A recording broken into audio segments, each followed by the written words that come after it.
YCP MLC Duvvada Srinivas కు పోలీసులు నోటీసులు ఇచ్చారు. టెక్కలి పిఎస్ లో జనసేన నేతల ఫిర్యాదు చేశారు. గతంలో డిప్యూటీ సీఎం పవన్ కళ్యాణ్ పై దువ్వాడ అనుచిత వ్యాఖ్యలు చేశారని ఫిర్యాదులో పేర్కొన్నారు. ఈ నేపథ్యంలో ఎమ్మెల్సీ దువ్వాడ శ్రీనివాస్ కు 41A కింద నోటీసులు ఇచ్చారు. అక్కవరంలోని దువ్వాడ నివాసానికి వెళ్లి నోటీసులు ఇచ్చారు పోలీసులు. దాంతో ఈ వ్యవహారం హాట్ టాపిక్ గా మారింది.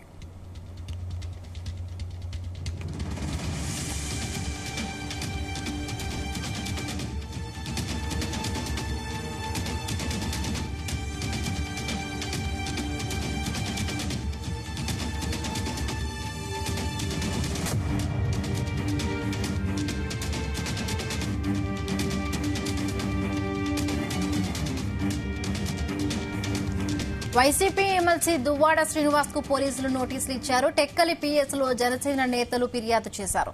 గతంలో డిప్యూటీ సీఎం పవన్ కళ్యాణ్ పై దువ్వాడ అనుచిత వ్యాఖ్యలు చేశారని ఈ ఫిర్యాదులో పేర్కొన్నారు. ఈ నేపథ్యంలో ఎమ్మెల్సీ దువ్వాడ శ్రీనివాస్ కు 41A కింద నోటీసులు ఇచ్చారు. అక్కవరంలోని దువ్వాడ నివాసానికి వెళ్లి నోటీసులు ఇచ్చారు పోలీసులు. దాంతో ఈ వ్యవహారం హాట్ టాపిక్ గా మారింది.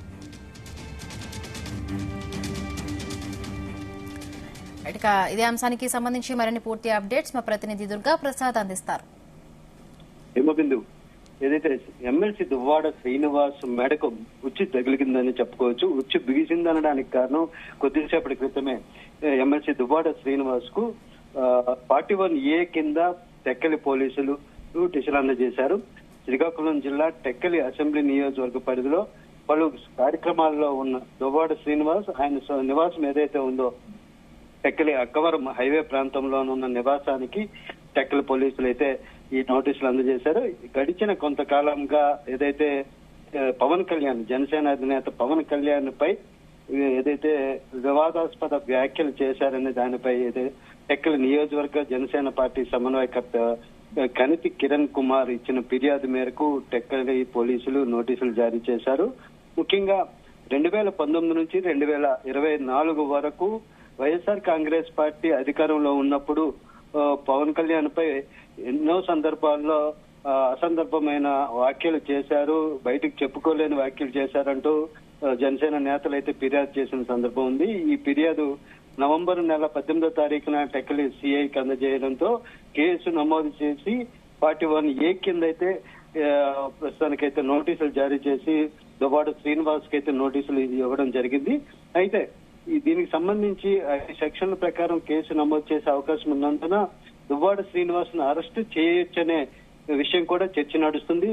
వైఎస్ఆర్ కాంగ్రెస్ పార్టీకి సంబంధించి ముఖ్య నేతగా ఉంటూ ఏదైతే బయటకు చెప్పుకోలేని వ్యాఖ్యలు పవన్ కళ్యాణ్ పై ఘాటుగా స్పందించారనే దానిపై అయితే చర్చ నడుస్తుంది. దీనిపై ఆయన ఆధారాలు కూడా కనితి కిరణ్ కుమార్ అయితే అందజేయడం జరిగింది. దానికి సంబంధించి వివిధ ఛానల్లో వచ్చిన క్లిప్పింగ్స్ కూడా వీడియోలు కూడా సీడీల రూపంలో టెక్కల సీఏకి ఇవ్వడంతో దువ్వాడ శ్రీనివాస్ కి అయితే 41A కింద నోటీసులు జారీ చేశారు. దాంతో పాటుగా సమాధానం చెప్పిన తర్వాత చర్యలు తీసుకునే అవకాశాలు కూడా కనిపిస్తున్నాయి. మొత్తం మీద దీనిపై దువ్వాడ శ్రీనివాస్ కూడా నన్ను దానికి సంబంధించి జవాబు చెప్తాను, ముఖ్యంగా పోలీసులకు సమాధానం చెప్తాను, 2022వ సంవత్సరంలో చేసిన వ్యాఖ్యలకు సంబంధించి ఇప్పుడు ఫిర్యాదు చేయడం, దాంతో పాటుగా నోటీసులు జారీ చేయడం ఏమిటని ఎమ్మెల్సీ దువ్వాడ శ్రీనివాస్ అయితే స్పష్టం చేస్తున్నారు. మొత్తం మీద ఈ వ్యవహారం వైఎస్ఆర్ కాంగ్రెస్ పార్టీ శాసనమండలి సభ్యుడు ఎవరైతే ఉన్నారో దువ్వాడ శ్రీనివాస్ మెడకు ఉచ్చు బిగిసిందని చెప్పుకోవచ్చు. జనసేన